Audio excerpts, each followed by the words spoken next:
भारत की बात हो, सबसे पहले बात ओवैसी के वोट मशीन की, जिसमें उन्होंने जय फिलिस्तीन वाला ईंधन भरा। देखिए ये खास रिपोर्ट।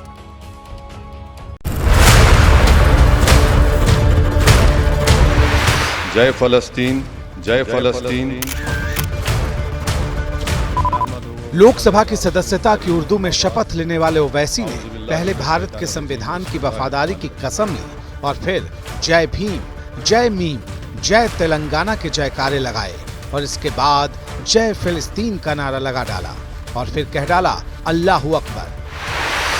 जय भीम, जय मीम, जय तेलंगाना, जय फलस्तीन, जय फलस्तीन, तकबीर, अल्लाहू अकबर।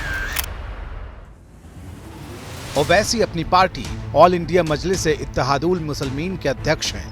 पार्टी के नाम की शुरुआत ही ऑल इंडिया शब्द से होती है, लेकिन हैदराबाद की आम जनता के चुने हुए इस प्रतिनिधि ने देश की संसद में शपथ ग्रहण के दौरान फिलिस्तीन के नाम का जयकारा लगाया। जय फलस्तीन। मुस्लिम वोट बैंक की सियासत करने वाले ओवैसी का ये अंदाज सियासत में संग्राम का सबब बन गया। ये नाम्स के खिलाफ है, कॉन्स्टिट्यूशन के नाम पर एंटी कॉन्स्ट का काम कर रहे हैं, ये लोग समझना चाहिए। सवाल उठाया जा रहा है कि क्या ओवैसी नेशनल मंच पर सोच समझकर इंटरनेशनल एजेंडा पेश कर रहे हैं या फिर अपने समर्थक मुस्लिम वोटरों को एकजुट करने के लिए उन्होंने लोकसभा के शपथ ग्रहण के मंच से फिलिस्तीन का राग आलापा। क्या बोले हम? जय भीम, जय तेलंगाना, जय फलस्तीन। बताओ कौन सा संविधान का प्रोविजन है? देश क्या है? मजलूम अवाम है। महात्मा गांधी ने फलस्तीन के बारे में क्या कहा था, वो पढ़ लीजिए। संसद में ओवैसी ने फिलिस्तीन के जयकारे लगाए तो संसद के बाहर भी माहौल गर्म दिखा। बीजेपी ने इसे मुस्लिम तुष्टीकरण का हदों से पार जाता हुआ उदाहरण करार दिया। हर दल से अलग अलग प्रतिक्रिया सामने आई। सदन के अंदर किसी और देश का लेकर के जयकार करना ये मैं सही नहीं मानता हूँ। भारत माता की जय बोलने में तुझे क्यों शर्म आती है भाई? सच्चे तुम एक मुसलमान हो और तुम्हें फलस्तीन से अगर इतना ही प्यार है तो चले जाओ फलस्तीन। अब सवाल है कि अल्लाहू अकबर के साथ साथ लोकसभा के शपथ ग्रहण के मंच से ओवैसी ने जो जय फिलिस्तीन का नारा लगाया उस पर मुस्लिम उलेमा क्या सोचते हैं? देखिए, फलस्तीन के लिए आवाज उठाना ये तो भारत की 77 साला फॉरेन पॉलिसी का परिणाम है। पार्लियामेंट के अंदर आवाज उठाता है तो ये तो मानवता के साथ में बहुत बड़ा सहयोग है।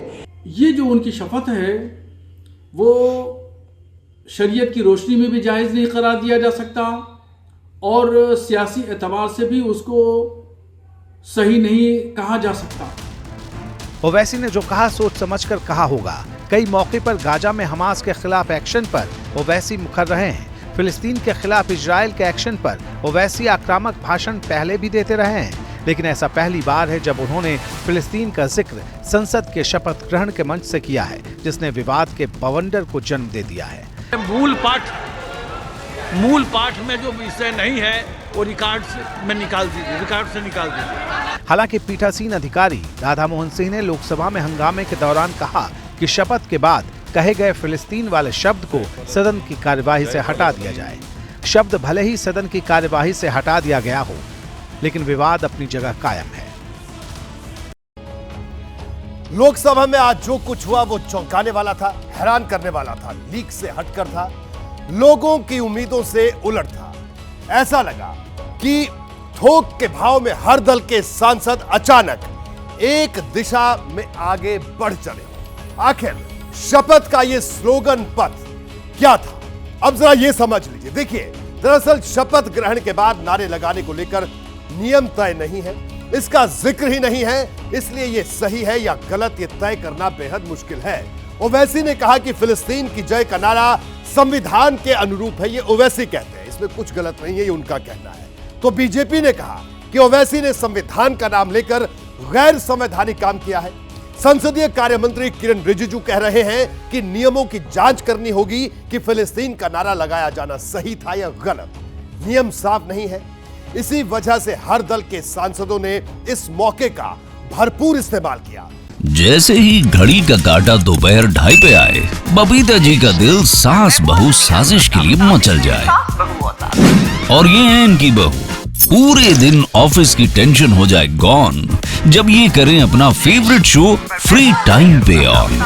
इनकी तरह आप भी देखें अपना फेवरेट शो अपने टाइम पर और डाउनलोड कीजिए एबीपी लाइव ऐप अपने स्मार्ट टीवी पर।